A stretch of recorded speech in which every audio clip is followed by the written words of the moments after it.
Hello， 大家好啊，歡迎嚟到早記娛樂啊，我係早記啊。今日就同大家為張雨晨喺嚟緊亞博嘅跨年演唱會如一如熱，回顧一下佢之前開過嘅音樂會啊。咁喺開始之前呢，都想提一提大家啦。咁啊，呢一條頻道咧，早記娛樂頻道係一條新嘅頻道啦。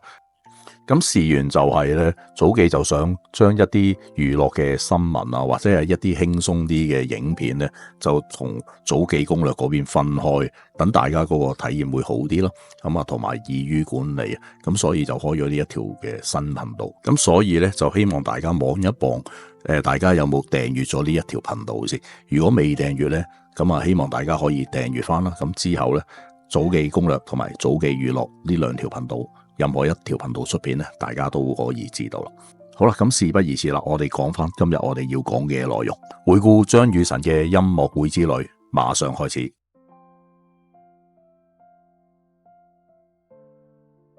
第一個要同大家回顧嘅就係張雨晨喺2012年喺馬來西亞首場嘅個人迷你演唱會 Gloria 係張雨晨第一次以歌手身份喺馬來西亞舉辦嘅專屬演唱會啦，象徵住佢正式由幕後創作人走向舞台啊。Gloria 中文即係榮耀啦，代表住佢對音樂嘅信念同埋堅持啦，亦都象徵張雨晨希望將作品帶到更大舞台嘅決心啊。咁呢一個演唱會咧，係屬於一個迷你嘅演唱會嚟嘅，雖然規模係唔大啦，但係完整咁呈現咗佢嘅音樂風格，曲目咧亦都係涵蓋咗佢早期嘅代表作嘅。咁雖然係一個小型嘅演出啦，但係現場嘅觀眾咧個反應亦都係好熱烈噶。對佢嚟講咧，呢一次咧係佢由幕後走到幕前嘅成功轉型啊！咁 Gloria 演唱會咧係奠定咗佢喺日後舉辦演唱會嘅基礎咯，亦都係佢音樂生涯嘅重要里程碑嚟噶。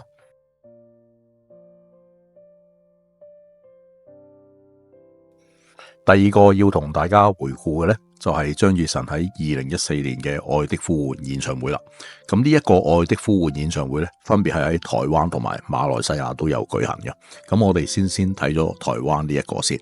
愛的呼喚》係用張雨晨代表作《呼喚》為核心啊，象徵住佢用音樂傳遞愛同埋初心啊。演出咧就係喺台北舉行嘅，屬於佢喺台灣嘅重要演出，延續咗2012年馬來西亞 Gloria 演唱會之後嘅音樂旅程啊。咁呢個演唱會咧就演唱咗多首嘅經典作品啦，亦都係加入咗一啲新嘅創作啊，展現咗張雨晨多元嘅音樂風格。演唱會雖然冇好似我哋而家香港演唱會嘅規模咁大啦，但係當時呢個演唱會嘅舞台設計係好完整噶啦，已經咁燈光同埋音效咧，營造咗溫暖嘅氛圍咯，令到觀眾感受到愛嘅主題啊。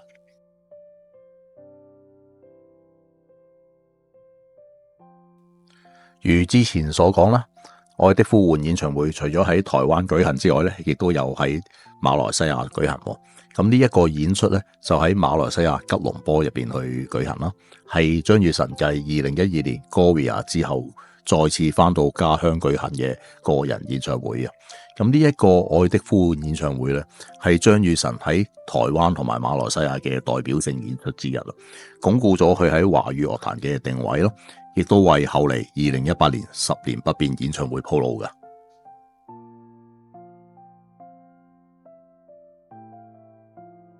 第四個要同大家回顧嘅呢，就係2015年台北張雨晨好久不見演唱會啦。好久不見象徵住張雨晨喺音樂路上嘅再出發啦，傳遞住佢同歌迷久別重逢嘅情感。呢個演出係喺台北嘅 Riverside Live House，呢一個係台灣知名嘅獨立音樂場地啊，常見新生代嘅歌手同埋創作人喺呢一度開 show。同樣地，呢一次嘅演唱會亦都係演唱咗多首嘅代表作啦，展現咗張雨晨抒情同埋流行嘅音樂風格啦。而呢一個演唱會嘅場地咧，令到演唱會嘅氛圍啦更加貼近歌迷啦。張雨晨可以用真摯嘅歌聲同現場互動啊！呢一次嘅演唱會象徵住張雨晨喺台灣嘅重要回歸啊，承接咗2012年 Gloria 同埋2014年愛的呼喚嘅演唱會，形成咗一個完整嘅音樂旅程。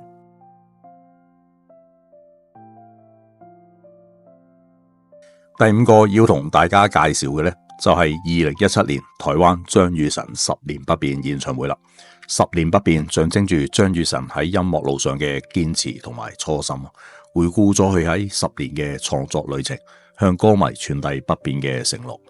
呢個演出係喺台北嘅 Pi Live Music 舉行啦，延續咗佢喺馬來西亞同埋台灣嘅演唱會系列啊。呢一個演唱會演出長達2個多嘅小時啊，完整咁展現咗佢10年嘅音樂軌跡啦。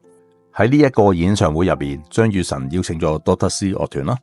簡博瑞啦、林少偉啦，同埋偶像劇嘅男主角王子邱勝翊啊，跨界合作成為咗當晚嘅驚喜亮點。呢一個演唱會嘅規格咧，係比得上一啲大型嘅演唱會啦。服裝同埋舞台設計用心，觀眾嘅反應熱烈啦，鞏固咗佢喺台灣嘅歌迷基礎。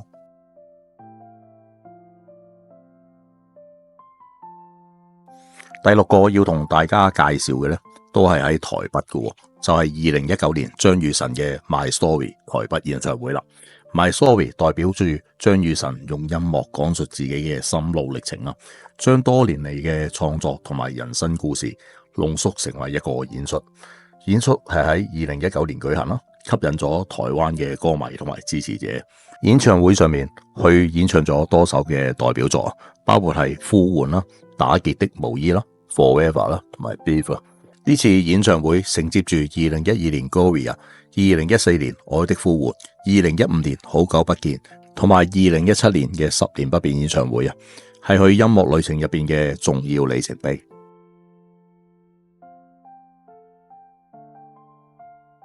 時間一轉，話咁快又嚟咗2025年啦。第7個要同大家介紹嘅就係咧中年好聲音3嘅有你有我演唱會啊。呢一個演唱會係由中年好聲音3嘅8強去合演嘅，包括係張雨晨、黃渤、劉洋、李金海、鄭俊誠、占士丁丁、陳子瑩、黃鄭俊仁等。佢哋一開始就率先合唱 We Will Rock You， 載歌載舞，瞬間就炒熱咗氣氛啦。喺之後嘅環節，中年大俠都是這樣失戀的入邊，劉洋化身劉小鳳，鄭俊誠就係扮鄭英雄，而李金海更加係以楊過登場啊，笑料百出。劉洋以劉小鳳造型唱出 Without You， 何格有驚喜啊！仲有嘅就係咧哆啦 A 夢嘅 cosplay 環節啦，喺入邊張雨晨就係扮大雄啦，劉洋就扮胖虎，黃鄭俊仁就扮小夫啦。占士丁丁就化身瘦版嘅哆啦 A 夢啊！佢哋合唱咗披頭四嘅作品啦，劉洋更加係即場彈木吉他，夾住 band 咁去表演啦。另外，鄭俊誠、占士丁丁、羅日軒、陸東成、陳日光、李創維勁歌熱舞，失憶諒解備忘錄，大蘇腹肌同埋麒麟地展現苦練嘅成果，令到全場觀眾拍爛手掌。最後，全體中年好聲音3歌手合唱最好不過，為演唱會畫上咗完美嘅句號，既有歡笑又有感動，留下咗難忘嘅回憶。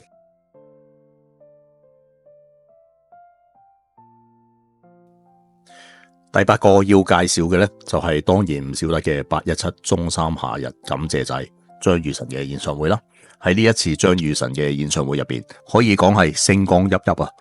包括有迪波拉、陳淑芬、張佳添、陳友、肥媽呢啲嘅重量級嘉賓到場，展現咗張雨晨喺樂壇嘅人緣同埋人氣啊！張雨晨喺呢一次嘅演出入邊，準備咗多套嘅華麗歌衫啦，更加化身為外星人舞者，驚喜咁樣登場啊，同觀眾互動跳唱，嗨爆全場啊！佢仲特別邀請咗中年好聲音3入邊嘅冠軍周吉貝同台啊，兩人合唱 Beyond 經典嘅《光輝歲月》，勾起咗觀眾滿滿嘅回憶啊！之後落嚟，張雨晨自彈自唱為媽媽創作嘅《時間請你走慢一些》，唱到中段嘅時候感觸落淚啊！隨後佢邀請咗媽媽合唱鄧麗君嘅《月亮代表我的心》，母子深情對唱，溫馨感人。喺演唱會嘅最後，佢邊唱邊走落台，同觀眾近距離咁樣互動啊，拉近距離，令全場氣氛推至高潮啊！